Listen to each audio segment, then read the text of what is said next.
Thank you so much for doing this. Yeah. Appreciate it, Senator. Thank so you. within a week of you being named on the VP ticket, the Democratic nominee changed. And you guys seem to be struggling a little bit with how to approach the new dynamic.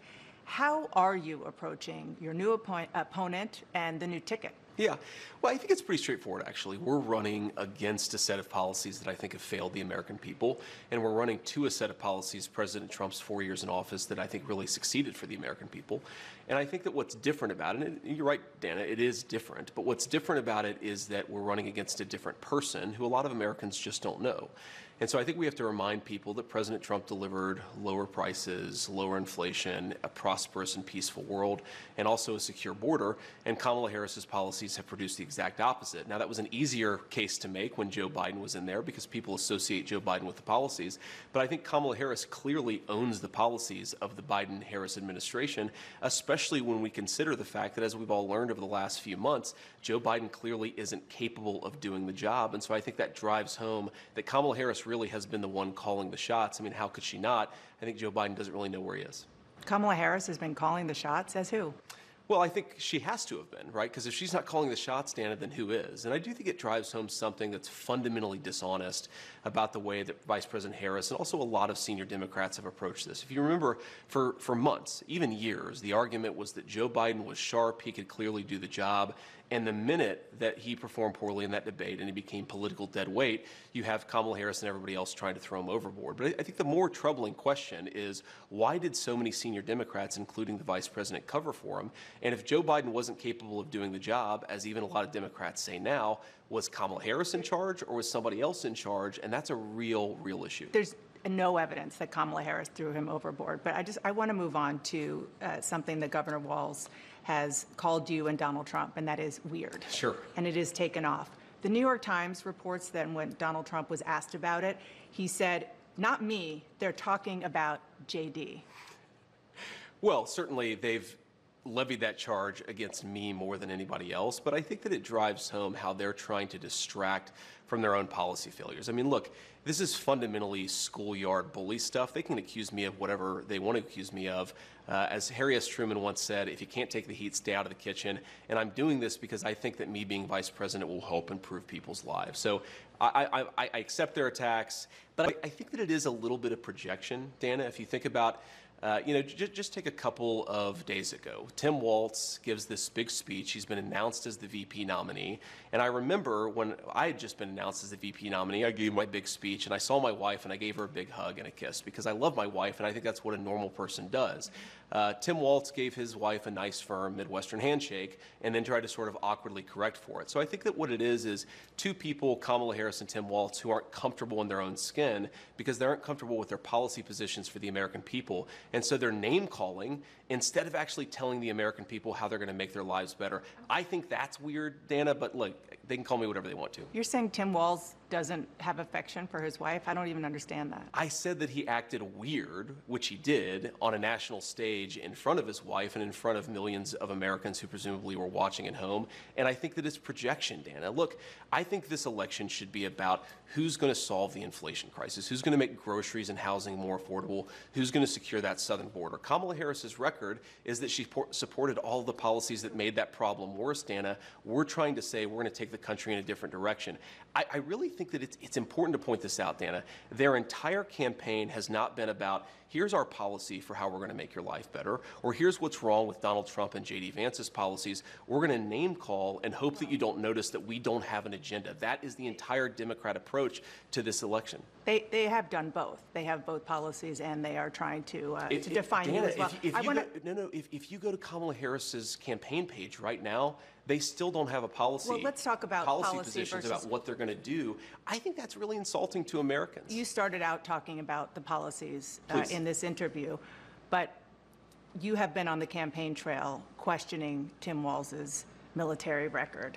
You say it was shameful that Governor Walz retired from the military before his unit deployed to Iraq. I want to read you something that Joe Eustace, who is a veteran, he served with Governor Walz, said. He said that's a lie.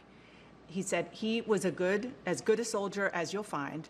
I'm not trying to defend him. I hope people don't think that. What I'm trying to do is defend someone who served his country. I'm not voting for him. I'll campaign against him. but I don't think it's fair to characterize his service the way they have. Governor Walz served 24 years. Sure. He even stayed after he could have retired because of 9/11, more than the country asked of him. Do you honor his service? Well, of course, Dana, I honor his service, and I've never criticized what Tim Walz did when he was in the military.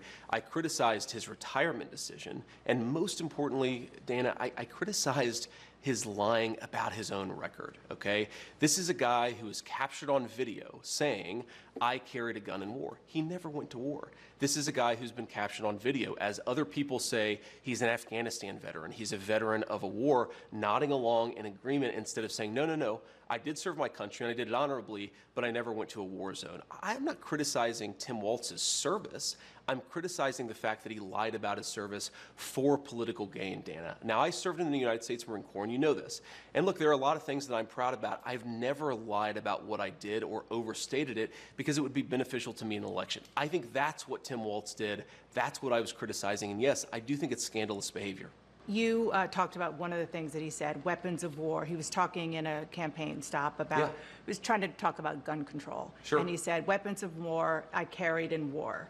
I will say that the Harris-Walz campaign did say that the governor misspoke there. Sure. Do you accept that? He misspoke. Another word is that he lied about it, and he didn't correct the record for 15 years until he was put under political pressure because I called it out, Dana. Whatever you want to call it, a misspeaking or a lie, I think Tim Walz should have to correct the record. Now, you pointed out a soldier who defended his service. There have been a number of soldiers who served with Tim Walz who have criticized him on the exact same grounds that I have because it's not right to misstate or to embellish what you've done, and I think that's what he did. And on the question of when he left the National Guard, he filed his election paperwork February 10th, 2005. That was a month before the National Guard even announced that it was possible that they would deploy to Iraq, and it ended up being 2 months. He retired 2 months before they actually got the paperwork. But on CNN last night, Dana, one of the people who was actually in charge of him said they knew they were going to deploy to Iraq in February of 2004, fall of 2004. So he knew he was going to Iraq. He decided to quit, to retire, whatever word you want to use. Retire. Because he wanted to run for Congress.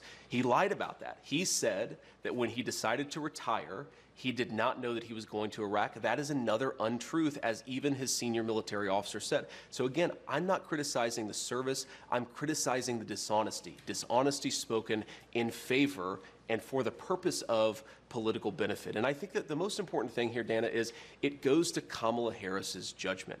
Tim Walz is ultimately going to be the vice president. Kamala Harris is in great health. I'm sure she's going to be president if she wins for 4 or maybe even 8 years. Why did Kamala Harris choose a person who has lied about their military service? I think that is a serious lapse in judgment. And I don't want to hear from a campaign spokesperson of Kamala Harris. I want to hear Kamala Harris herself address what I just said. You know, I've seen a lot of statements from veterans, including those you served with, saying it's just untoward to be criticizing somebody who served for 24 years. Dana, I'm not interested in the ad hominem. I've heard from a lot of veterans groups who criticize Tim Walz. The question is, he said he served in war, and he didn't. That is a dishonesty. I couldn't care less what one or the other person says about it. I care about what the truth is. The truth is that Tim Walz didn't tell the truth. And importantly, Dana, this is about Kamala Harris's judgment. And I think that when you ask, why has Kamala Harris allowed the border to be wide open? Why has Kamala Harris supported policies that have promoted the increase in inflation? I think it goes to the heart of her judgment, and I think that that's what we should be talking about. One last question. Donald Trump didn't serve in the military. He received a medical draft deferment for bone spurs to avoid serving in the Vietnam War, reportedly as a favor to his father. Do you find that shameful, too? I think that Donald Trump didn't serve in the military, but he didn't lie about it, Dana. I've known Donald Trump for a long time. He really honors our veterans. He honors me for my service. Donald Trump didn't lie about serving in the military. He didn't say that he went to Vietnam when he didn't. This is the problem. I don't criticize anybody. Whether they served our country or not, I think it's honorable to serve, but obviously a lot of people have reasons for not serving. I criticize somebody for embellishing their record, for lying, saying, I went to war. Dana, do you think that it's a problem that he said, I went to war, but he didn't actually? That seems to be a problem to me. Well, they've corrected that. Let's move on to... They've corrected it by admitting that he lied. Let's move on to another important issue to voters, and Please. that is the issue of abortion. You wrote the foreword for a new book by Heritage Foundation President Kevin Roberts of Project 2025. Project 2025, among many other things, calls for rolling back approval of the abortion drug mifepristone. Donald Trump told me during the debate that he would not block the drug. And on Thursday, when he was asked, he didn't rule it out. So which is it? Well, look, Dana, first of all, Project 2025 is not affiliated with the Trump campaign. Kevin Roberts is a friend of mine, but I wouldn't say that he speaks for the president in the same way I wouldn't say that he speaks for me. Now, what Donald Trump has said is that he respects the Supreme Court's opinion on the mifepristone ruling. But let me just stop you right there. Please. The Supreme Court, you're a lawyer, so you know this better than I. Sure. The Supreme Court, all they did was say that what came to them didn't have standing. So they let it stand. A real question, a substantive question, hasn't made it to the Supreme Court. So my question for you is whether or not a Trump-Vance administration would allow mifepristone to continue to be sent around the country. Well, President Trump won the nomination of the Republican Party. He said it to you, and he said it repeatedly, that his goal is not to block mifepristone, it's to let states make the decision on abortion policy. Now, of course, that does mean, Dana, we have to be honest about this, that California might have less restrictive rules than Ohio, which might have less restrictive rules than Alabama. I think what President Trump is really trying to do on the abortion question is really admirable, and I wish the press was a little bit more honest about it. He's saying we've had a 50-year culture war over abortion, where unfortunately this issue has just divided the country, and he wants to provide some ground for us to come together, for states to make these decisions, for voters to make these decisions, and for us all to respect one another. That's all he's proposed. On that issue, a few months ago, on the question, his position, Yeah. which you've adopted, is it is up to the states. I spoke to a woman named Kate Cox. She lives in Texas. Sure. She was 20 weeks pregnant. Her fetus was diagnosed with a disease called, it was a deadly genetic condition called trisomy 18. She said that carrying the pregnancy, she was told this by her doctors, to term, if the fetus even survived, would hurt her chances for having more children, which she and her husband desperately wanted. Why is not allowing her to end that pregnancy helpful or supportive of expanding families like you want it to be? Well, first of all, Dana, my heart breaks for this woman. I don't know her personally. I've certainly heard the story, and our heart breaks for her. And we want people to have healthy, happy families. And it's extremely unfortunate that sometimes, medicine, the act of God, whatever happens, it just doesn't work out. What the president has said, I think, very clearly is that he is not trying to prevent women who have non-viable pregnancies from getting access to the medical care that they need. But allowing the states to decide, a place like Texas, which has very strict laws now, doesn't allow a Kate Cox to end a pregnancy that is fatal and could potentially hurt her ability to have more kids. But what President Trump has said is that we are going to let voters make these decisions. And again, Texas might have a view that President Trump disagrees with. They might have a view that President Trump agrees with, but you've got to let the voters make these decisions. So you're comfortable with that law in Texas? I'm not comfortable with anything, Dana, because I'm not passing judgment on what these laws should be.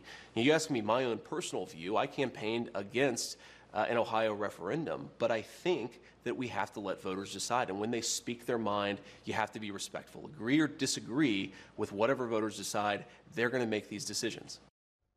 Welcome back to State of the Union. Here's more of my interview with GOP vice presidential nominee J.D. Vance.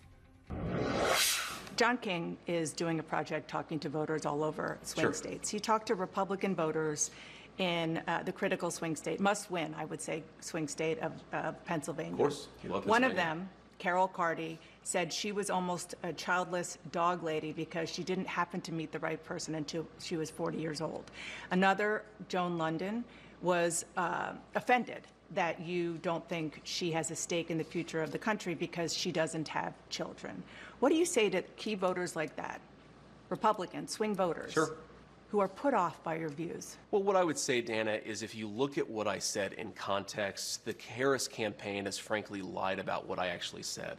I'm pro-family. I want us to have more families, and obviously sometimes it doesn't work out, sometimes for medical reasons, sometimes because you don't meet the right person. But the point is that our country has become anti-family in its public policy. Let me just give you an example of this. So after our second child was born, my wife and I, we have 3 little kids. After our second child was born, we get the baby home from the hospital, we get this ridiculous out-of-network medical bill that is financially shocking, and we're pretty well off. And that happened because we have ridiculous laws in this country that are anti-family. I've sponsored legislation to try to fix things like that so moms and dads don't get these surprise medical bills.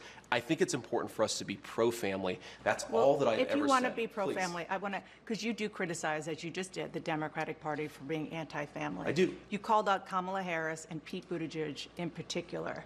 Kamala Harris has 2 stepchildren. Pete Buttigieg and his husband have adopted twins. Do you recognize them as parents and more broadly as being part of families? Well, of course I do, Dana. I mean, you know my life story. I was actually raised. I was raised, but Dana, I was raised. I mean, one of the first people that I gave a hug to after my RNC convention speech was my stepmom, who's been an incredibly important person in my life. So she's not childless. My kids call her Mamaw. Of course she's not childless, but again, you called her that. The criticism. I certainly did not call my own stepmother childless. Kamala Harris. I criticized Kamala Harris for being part of a set of ideas that exists in American leadership that is anti-family. I never, Dana, criticized people for not having kids. I criticize people for being anti-child. And I do think that Kamala Harris has made some bizarre statements. She has said things like, it's reasonable not to have children over climate change. I think it's the exact opposite message we should be sending to our young families. I want to expand the child tax credit. I want to stop those surprise medical bills. I want to make housing more affordable so that if you have a young family, you can actually afford to put them in a home. And I think that it is unfortunate that so much of our public leadership has become anti-family. One final point on this, Dana, if you go back to the COVID era, one thing that really frustrated me and motivated some of these comments is we were at a point where we were kicking kids out of school. We were masking 3-year-olds and putting the masks back on them, even as they were trying to rip them off at school. I think that if we had more people who took the right perspective and had a little bit more understanding of how little kids actually operate, we would not have made so many of those mistakes during COVID. That's a whole other conversation because no, people it's didn't related know. To this because people didn't know as much because it was literally a novel sure, virus. But Dana, you asked me about okay. You've now asked me 3 questions about comments that I made 3 years ago. I wonder what Kamala Harris thinks about the fact that she supported policies that opened the American southern border. I wonder what Kamala Harris thinks about the fact that she lied to the American people about Joe Biden's middle facility for the office. You are interviewing me, Dana, because I respect the American people enough to sit down for an interview. I appreciate that. Kamala Harris has been the nominee for 3 weeks. She hasn't sat down for a real interview. Believe me, we are asking. You're not going to get a disagreement there. But the point is, Dana, you've got me for 15 minutes or however long you have me. We should be talking about public policies that matter. How are we going to lower inflation? How are we going to reduce the cost of food and housing? How are we going to close down that southern border? We've talked so little about that. We've talked a lot more about a sarcastic remark I made 3 years ago. I think we should talk about the issues that most Americans care about. I only asked you one question about that. I asked you about policies, and I was asking about the military record that you brought up, nobody else did, of Tim Walz. One last question. This is on policy. Please. The Federal Reserve. Yeah. Donald Trump said this week that he feels strongly that the president should have at least a say when it comes to the Federal Reserve and how to handle interest rates. Do you agree that a president should direct the Federal Reserve on how to handle interest rates? Well, not direct. That's not what he said. He said the president should have a say, but one, I absolutely agree with what he said. Right now, the president doesn't have a say. Well, the president has a say in the sense that the president appoints the Federal Reserve governors. But he's saying, to be clear, President Trump is saying, I think, something that's really important and actually profound, which is that the political leadership of this country should have more say over the monetary policy of this country. I agree with him. That should fundamentally be a political decision. Agree or disagree, we should have America's elected leaders having input about the most important decisions confronting our country. That would be a huge change, just so people understand that. It would be a huge change, but whether the country goes to war, what our interest rates are, these are important questions that American democracy should have important answers for. And I think all President Trump is saying is that, look, it's kind of weird that you have so many bureaucrats making so many important decisions. If the American people don't like our interest rate policy, they should elect somebody different to change that policy. Nothing should be above democratic debate in this country when it comes to the big questions confronting the United States. Okay, one last question. Please. And I can't believe I have to ask you this, but I do, because Donald Trump has been attacking Kamala Harris's racial identity. He has not been, but ask your question. Well, he questioned her racial identity. He said a number of years ago she happened to turn black. Her father is Jamaican. Do you believe Kamala Harris is black? I believe that Kamala Harris is whatever she says she is, but I believe importantly that President Trump is right that she's a chameleon. She pretends to be one thing in front of one audience. She pretends to be something different in front of another audience. Look, Dana, she's not running a political campaign. She's running a movie. She only speaks to voters behind a teleprompter. Everything is scripted. She doesn't have her policy positions out there. She hasn't answered why she wanted to ban fracking, but now she doesn't. She wanted to fund police, but now she doesn't. She wanted to open the border, but now she doesn't. She should have to answer for why she presents a different set of policies to one audience and a different set of policies to another audience. And I think that's what President Trump is getting at. This is a fundamentally fake person. She's different depending on who she's in front of. With respect, you Please. changed your position on an important thing, which is Donald Trump. Of course I did. And so why are you not a chameleon? Because, Dana, I've explained to the American people what's different. People change their minds when the facts change. They should. But if you want to be the people's vice president or president, you should have to stand before an interviewer and say, this is why I changed my mind. So to everybody who's seen that I criticized Donald Trump, since he asked the question, here are two things. You didn't just criticize him. You said he could be America's Hitler. Well, that's a criticism, and I didn't say that exactly, but set that to the side. What I said about Donald Trump and what I believed about Donald Trump, two things that really changed. First of all, I didn't think Donald Trump would be a good president. He was a great president. Wages were rising. The world was more peaceful. Remember, when Donald Trump was running for president the first time, they said he would start World War III. He brought more peace to the world than any president of my lifetime. The second thing, Dana, is I believed, and I'm ashamed of it, I believed a lot of the media lies about Donald Trump in 2016. I believe that he said things like, for example, the media said Donald Trump accused all Mexicans of being rapists and criminals. You actually look at what he said, he did not say that at all. And I think it's important when you see something, you change your mind, and that's all I've done. And my pitch to the American people would be, I imagine a lot of folks who are thinking about voting for Donald Trump in 2024, maybe they've bought in to the media lies about him. Think for yourself, look at what he actually said, and I think you'll find that he's, one, a very engaging guy, but two, was a very good president.